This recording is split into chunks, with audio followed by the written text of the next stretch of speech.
Bama pulling out the win. Let's move on to topic number 9. Stealing a drink. Producer Ben, we're crushing it, my friend. Once again, give a nod to producer Ben behind the scenes, just absolutely, dictating the show like a point guard, just dishing out the passing, and I'm just finishing. Fullback, tailback. Leading the way, scoring touchdowns. That's all we're doing here. But let's move on to topic number 9. That's a little inside joke for all you viewers. I know we'll have to explain that to you later, but we will. Let's move on to topic number 9. I'm waiting for someone to jump in the live chat, producer Ben. If that ever comes up, you throw it up immediately.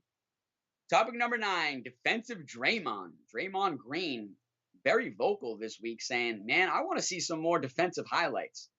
All we see is guys scoring the ball and offense. I want to see some defensive highlights. And obviously, this is coming from a former defensive player of the year and one of the best defensive players in the game of basketball currently. So I get it. And I'm with him, honestly. And I was just saying even today, I'm a basketball coach.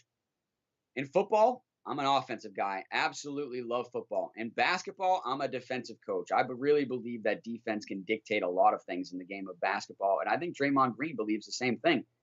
And I want to see some more defensive highlights with Draymond. I want to see some blocks. I want to see some steals.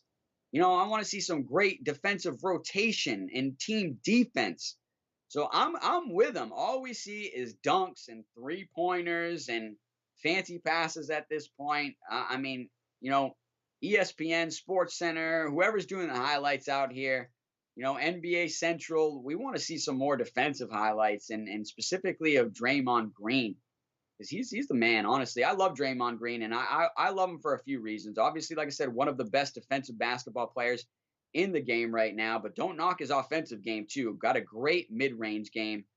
And, his basketball knowledge is it goes unnoticed. He's one of the smartest players on the team.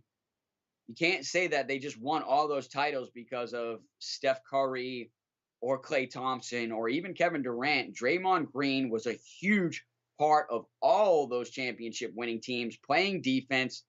Arguably, he was playing the 4 and the 5. He defensively shut down a few centers in the playoffs so they could win those titles. So I love Draymond Green. And then I love that he's vocal. I love that he's willing to speak. He leaves it all on the heart, leaves it out on the court, and tells it like it is when it comes to the interviews. I think if I was an NBA player or even a professional athlete, that's certainly how I would be. You would just get the flat-out truth, the blunt honesty, and take it for what it is. And he's not the only player that does that. So I really appreciate when you get that from a professional athlete. It just, to me, makes them a little bit more human and shows that, we're all the same. We're all human. Even though they're professional athletes, they're just like us. They have emotions. They can get upset. They can get happy. They can ride the highs. They can ride the lows. So I just really love hearing what Draymond Green has to say on a weekly basis. Honestly, I wish he would talk more. I wish he'd have like a podcast or something like that, because I think he has a lot of great things to say. But specifically on this topic, I've got to agree with him. I want to see some more defensive highlights across the board and get some more acknowledgement for great defensive play.